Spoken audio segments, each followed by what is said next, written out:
जय गणेश जी महाराज।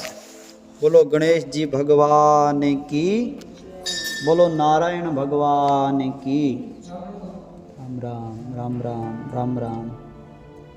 करवा चौथ व्रत कथा।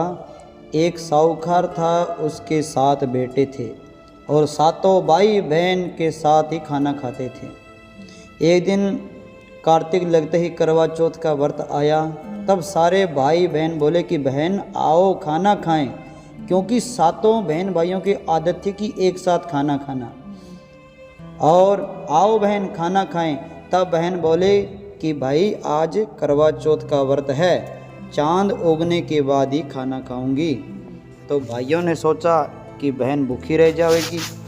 तो एक भाई ने दिया लिया और एक भाई ने छलनी लेकर दीवार के ओट होकर दीवा चास यानी दीवा जला के छलनी ढक दी और आकर कहा कि बहन तेरा चांद उग गया, देख ले और अर्घ दे दे चंद्रमा को। बहन अपनी भाभियों से बोले कि आओ भाभी अर्घ दे लें। तो सारी भाभियाँ बोली भाई जी तुम्हारा चांद उगा है, हमारा चांद तो उगा नहीं, और हमारा चांद तो रात को उगेगा। तब उसने अकेले ही बहन ने अर्घ दे दिया और भाइयों के साथ जीमने बैठ गई। जैसे ही पहला ग्रास लिया तो बाल आ गया और दूसरा ग्रास लिया तो उसमें कंकड़ निकला और तीसरा ग्रास तोड़ते ही ससुराल से बुलावा आ गया कि कहा कि बाई का आदमी घरवाला बहुत बीमार है, जल्दी भेजो। जब माँ बहन को पहनने के लिए संदूक टेची खोली तो तीनों बार धोले यानी सफ़ेद वस्त्र निकले। तब बाई को धोला कपड़ा पहनाकर ससुराल भेज दी और सोने का टक्का एक पल्ले बांध दिया। बोले कि रास्ते में कोई भी मिले उसके पैर छूती जाइयो और जो सुहाग का आशीर्वाद दे उसे सोने पर टक्का देकर पल्ले की गांठ बांध लियो। बेटी ने यह कहकर विदा कर दी और रास्ते में जो मिले उसके पैर छुए। सबने यही आशीर्वाद दी कि सीली हो, सबीरी हो, बहुत भैया की आप बहन हो और अपने भाइयों का सुख देख उसमें से किसी ने भी सुहाग का आशीर्वाद नहीं दिया। ससुराल में पहुंचने पर छोटी नंद खड़ी थी, वह उसके पैर लगी तो वह कहने लगे कि सीली हो, सपुती हो, 7 पुत्रों की माँ हो, मेरे भैया का सुख देख। यह सुनकर उसने तभी 7 गांठ बांध ली और सोने का टक्का ननंद को दे दिया और अंदर गई। सास ने पीड़ा नहीं बिछाया और बोली ऊपर मरा पड़ा है, वहाँ जाकर बैठ जा। जब वहाँ गई तो उसने देखा कि उसका पति धनी मरा पड़ा है। वह वहीं बैठ गई और उसे सेवन लगी और उसकी सास सारी बच्ची कुच्ची रोटी दासी को देकर कहती कि बहू से बड़ी को रोटी दिया।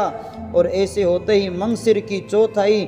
चौथ माता बोली करवा ले भैया की प्यारी करवा ले, दिन में चांद उगनी करवा ले, घनी भूखी करवा ले।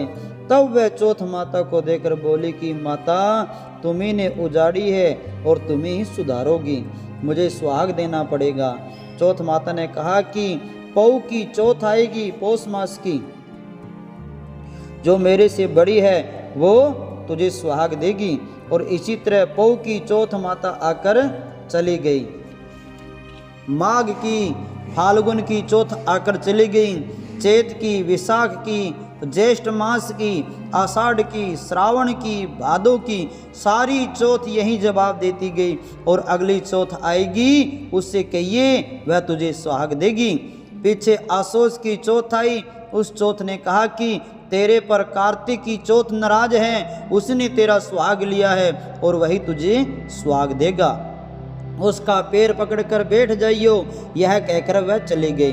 पीछे कार्तिक की चौथ माता आई, गुस्से से बोली भैया की प्यारी करवा ले, दिन में चांद उगानी करवा ले, घनी बुखाली करवा ले, व्रत बंधनी करवा ले। तब साहूकार की बेटी पैर पकड़कर बैठ गई, रोने लगी, हाथ जोड़कर बोले कि हे चौथ माता मेरा सुहाग तेरे हाथ में है, तुम्हें देना पड़ेगा। चौथ माता बोले कि छोड़ पापिणी हत्यारिणी, मेरा पग क्यों पकड़ बैठी है। वह बोले कि माता मेरे से बिगड़ी हो, अब तुम्हें ही मेरा सुहाग देना पड़ेगा। चौथ माता राजी होगी और आंख में से काजल निकाला, नाखून में से मेहंदी निकाली और टीका में से रोली निकाल कर चिटली उंगली का छिंटा दिया और देते ही उसका पति उठकर बैठ गया और बोला कि बहुत सोया। तब वह बोली कि क्या तुम सोए? मुझे तो 12 महीने हो गए, अब चौथ माता ने सुहाग दिया है। तो वह बोला कि चौथ माता का उजमन कर। तब वह चौथ माता की कहानी सुनी, करवा मिनसा खूब चूरमा किया।